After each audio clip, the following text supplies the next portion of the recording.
শুরু করছি আজকের গল্প শিবরাম চক্রবর্তীর লেখা হর্ষবর্ধনের সূর্য দর্শন। সূর্য দর্শন না বলে সূর্যগ্রাস বললেও ঠিক হয় বোধ হয়। রাহুর পরে এক মহাবীরই যা সূর্যদেবকে বগল দাবাই করেছিলেন, কিন্তু যত বড় বীরবাহুই হন না কেন হর্ষবর্ধনকে হনুমানের পর্যায়ে কখনো ভাবাই যায় না। তাই তিনি যখন এসে পারলেন সূর্যি মামাকে দেখে নেব এবার, তখন বলতে কি আমি হাঁ করে গিয়েছিলাম। আমার হাকারের কোনো জবাব না দিয়েই তিনি দ্বিতীয় হেয়ালি পারলেন। সুন্দরবনের বাঘ শিকার তো হয়েছে, চলুন এবার পাহাড়ে বাঘটাকে দেখে আসা যাক। যদ্দূর আমার জানা, না বলে আমি পারলাম না। বাঘরা পাহাড়ে বড় একটা থাকে না, বনে জঙ্গলেই তাদের দেখা মেলে। হাতিরাই থাকে পাহাড়ে। পাহাড়দের হাতি মার্কা চেহারা দেখেছেন তো? কে বলেছে আপনাকে? তিনি প্রতিবাদ করলেন আমার কথার। টাইগার হিল তাহলে বলেছে কেন? নাম শোনেননি টাইগার হিলের? শুনবো না কেন? তবে সে হিলে যদ্দূর জানি কোনো টাইগার থাকে না, বাবুরা বেড়াতে যান। সূর্যি ঠাকুর সেই পাহাড়ে ওঠেন রোজ সকালে, সে নাকি অপূর্ব দৃশ্য। তাই দেখতেই তো মানুষ যায়। আমরাও যাব, আমি, আপনি আর গোবরা, এই তিনজন। বিকেলের দিকে পৌঁছলাম দার্জিলিংয়ে। টাইগার পাহাড়ের কাছাকাছি এক হোটেলে ওঠা গেল। খাওয়া থাকার বন্দোবস্ত করে হোটেলের মালিককে অনুরোধ করলাম দয়া করে আমাদের কাল খুব ভোরের আগেই জাগিয়ে দেবেন। কেন বলুন তো? আমরা এক একটি ঘুমের ওস্তাদ কিনা, তাই বলছিলাম। ঘুম পাহাড়ও বলতে পারেন আমাদের, বললেন হর্ষবর্ধন। যে ঘুম পাহাড় খানিক আগেই পেরিয়ে এসেছি আমরা, তাই আমাদের এই পাহাড়ে ঘুম সহজে ভাঙবার নয় মশাই। নিজ গুণে আমরা ঘুম থেকে উঠতে পারবো না। গোবরাও যোগ দিলে আমাদের কথায়, তাই আপনাকে এই অনুরোধ করছি। কারণটা কি জানতে পারি? কারণ আমরা কলকাতা থেকে এসেছি এত দূরে কেবল সূর্যোদয় দেখবার জন্যে। সূর্যোদয় দেখবার জন্যে? কেন, কলকাতায় কি তা দেখা যায় না? সেখানে কি সূর্য ওঠে না নাকি?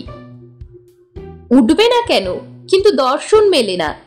চারধারেই এমন উঁচু উঁচু সব বাড়িঘর যে সূর্যি ঠাকুরের ওঠানামার খবর টের পাবার জো নেই। তাছাড়া তাল গাছও তো নেই কলকাতায়, থাকলে না হয় তার মাথাতে উঠেই দেখা যেত। গোবরা এই তালে একটা কথা বলল বটে, তালেশ্বরের মতন। তাল গাছ না থাক, তেতলা বাড়ি তো আছে, তার ছাদে উঠে কি দেখা যেত না? বলতে চান ম্যানেজার। থাকবে না কেন তেতলা বাড়ি? তেতাল, চৌতাল, ঝাপতাল সব রকমের বাড়ি আছে, বলে হর্ষবর্ধন তার উল্লিখিত শেষের বাড়ির বিশদ বর্ণনা দেন। ঝাপতাল বাড়ি মানে যেসব 7-10 তলা বাড়ির থেকে ঝাঁপ দিয়ে মরবার তালে ওঠে মানুষ, তেমন বাড়িও আছে বইকি। কিন্তু থাকলে কি হবে, তাদের ছাদে উঠেও বোধহয় দেখা যাবে না সূর্যোদয়। পূবের উঁচু উঁচু বাড়ির আড়ালেই ঢাকা থাকবে পূব আকাশ। এক হয় যদি মনুমেন্টের মাথার উপরে উঠে দেখা যায়।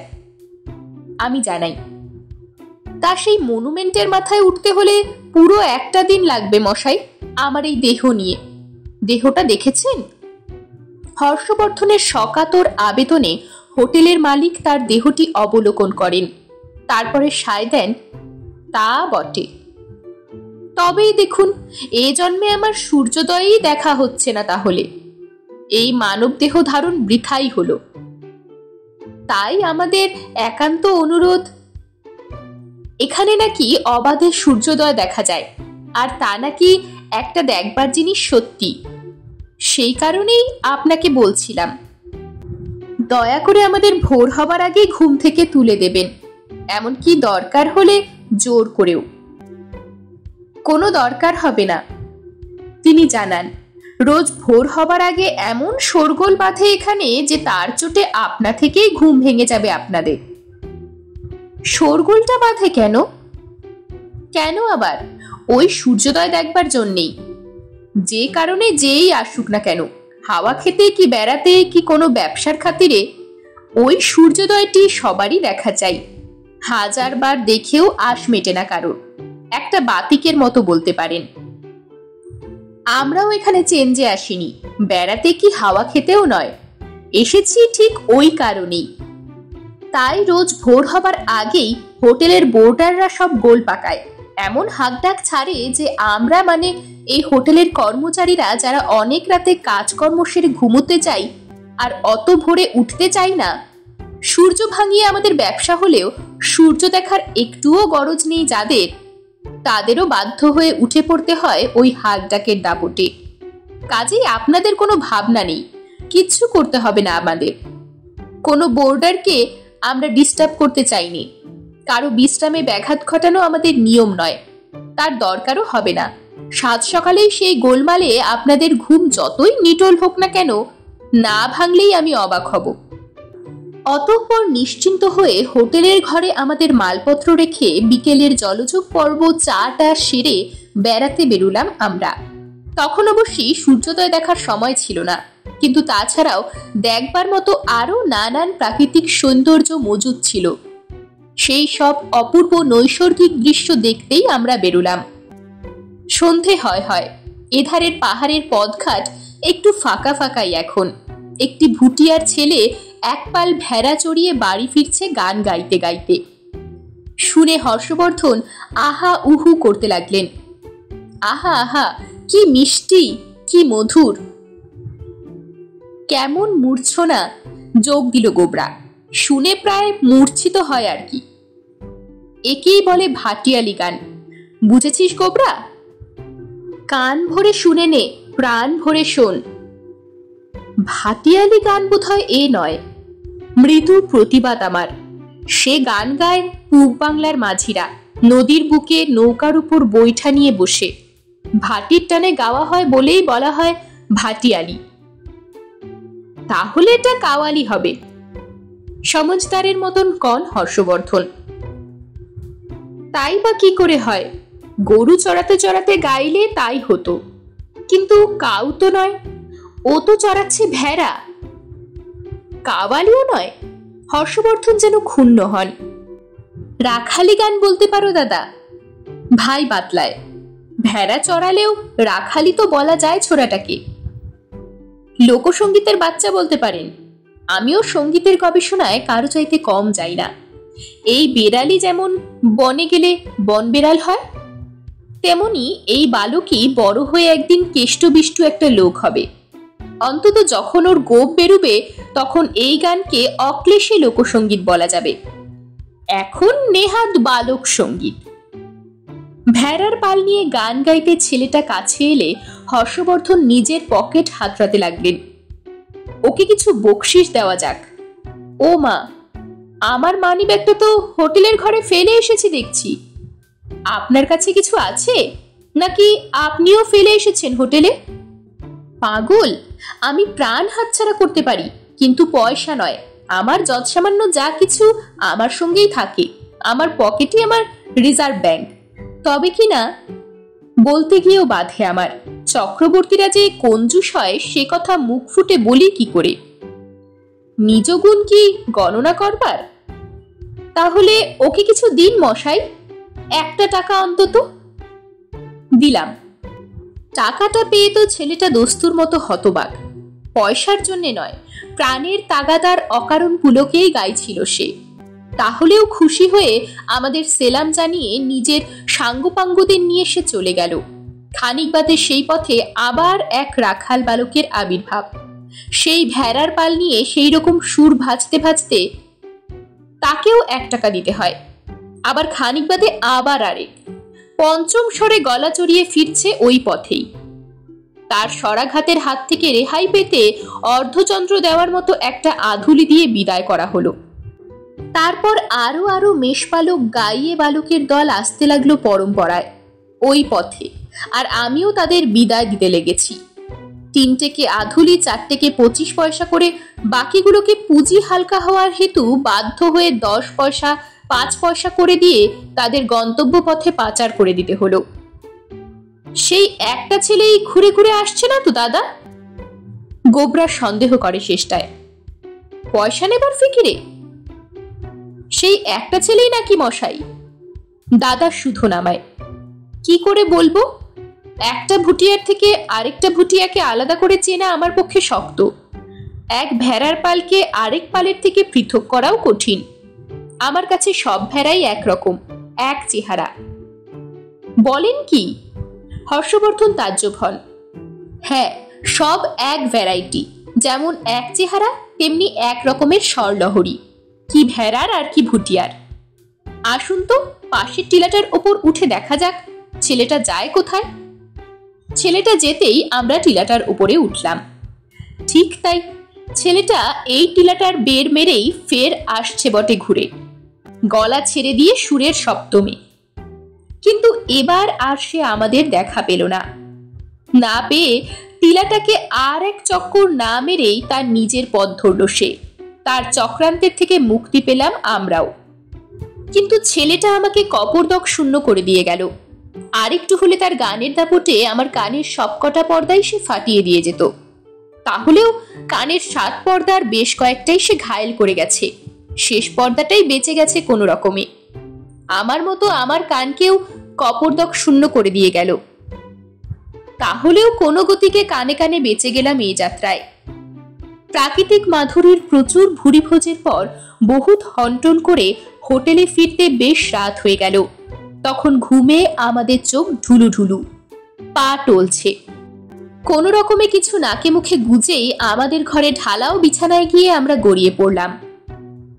গোবরা ভায়া, দরজা জানলা খড়খড়ি ভালো করে এঁটে দাও সব, নইলে কোনো ফাঁক পেলে কখন এসে বৃষ্টি নামবে তার কোনো ঠিক নেই, বললাম আমি গোবর্ধনকে। এটা তো বর্ষাকাল নয় মশাই।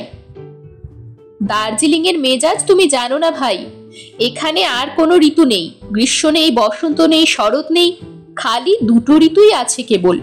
শীতটা লাগাতার আর বর্ষণ যখন তখন। তার মানে? চারধারেই হালকা মেঘ ঘুরছে, নজরে না ঠাহর হলেও মেঘ লোকের উচ্চতাতেই দার্জিলিং তো। জানলা খড়খড়ির ফাঁক পেলেই ঘরের ভেতর সেই মেঘ এসে বৃষ্টি নামিয়ে সব ভাসিয়ে দিয়ে চলে যাবে। বলেন কি? তাই বলছি, আমি বললাম, কিন্তু আর বলতে পারছি না। আমি ঘুমিয়ে পড়লাম। ঘুমোচ্ছেন তো, কিন্তু চোখ কান খোলা রেখে ঘুমোবেন, হাঁকলেন হর্ষবর্ধন। তেমন করে কি ঘুমোনো যায় নাকি? আমি না বলে পারি না। চোখ তো বুঝতে হবে অন্তত। কিন্তু কান খাড়া রাখুন, কান খোলা রেখে সজাগ হয়ে ঘুমোন। একটু শোরগোল কানে এলেই বুঝবেন ভোর হয়েছে, জাগিয়ে দেবেন আমাদের। দেখা যাবে, বলে আমি পাশ ফিরে শুই। কান দিয়ে কদ্দূর কতটা দেখতে পারবো তেমন কোনো ভরসা না করি। এক ঘুমের পর কেমন যেন একটা আওয়াজে আমার কান খাড়া হয়। আমি উঠে বসি বিছানায়, পাশে ঠেলা দিই গোবরাকে। গোবরা ভায়া, একটা আওয়াজ পাচ্ছ না? কিসের আওয়াজ? পাখো আজ বাজছে যেন, কেউ যেন ভৈর রাগিনী সাজছে মনে হচ্ছে।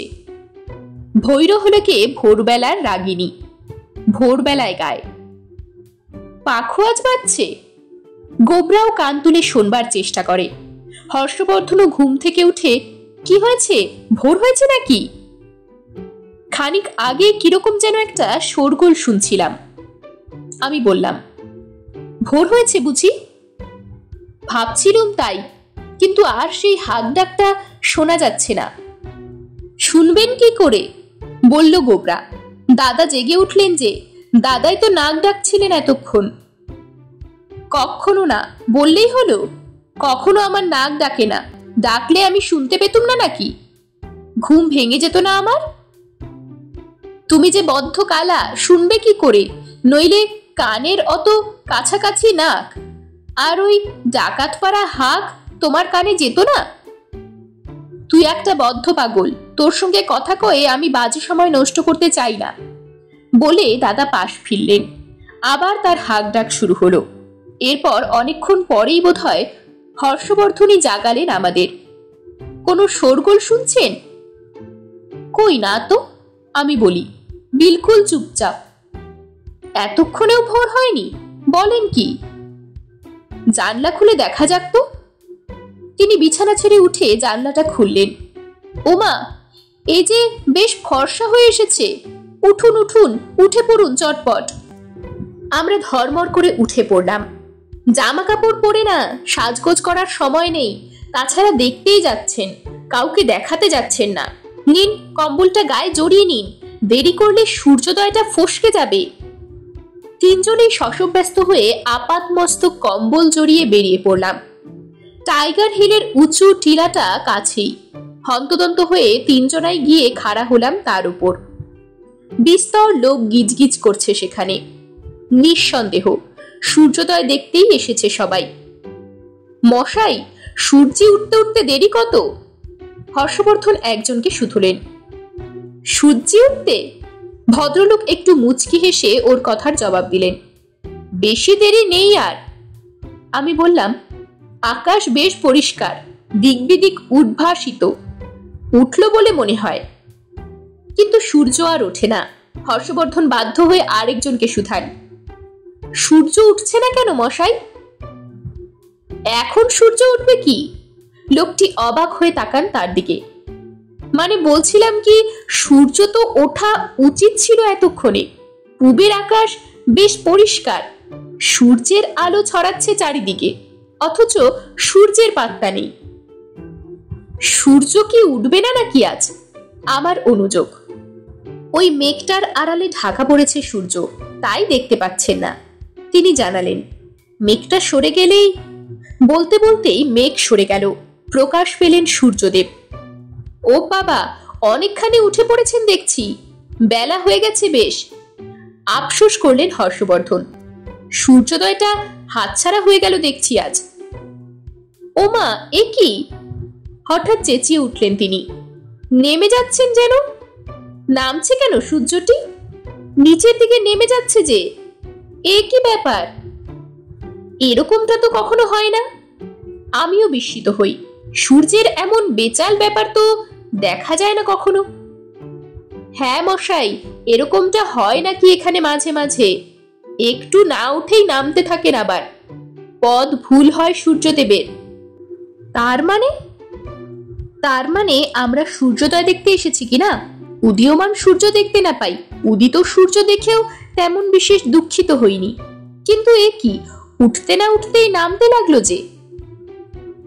আপনার জন্য কি পশ্চিম দিকে উঠবে নাকি সূর্য? অস্ত যাবার সময় সূর্যোদয় দেখতে এসেছেন? ঝাঝালো গলা শোনা যায় ভদ্রলোকের। কোথাকার পাগল সব। এরকমই আরো সব গল্প পেতে চ্যানেলটিকে সাবস্ক্রাইব করে দেবেন। আর গল্পটি যদি ভালো লেগে থাকে তাহলে লাইক, শেয়ার আর কমেন্ট করে দেবেন।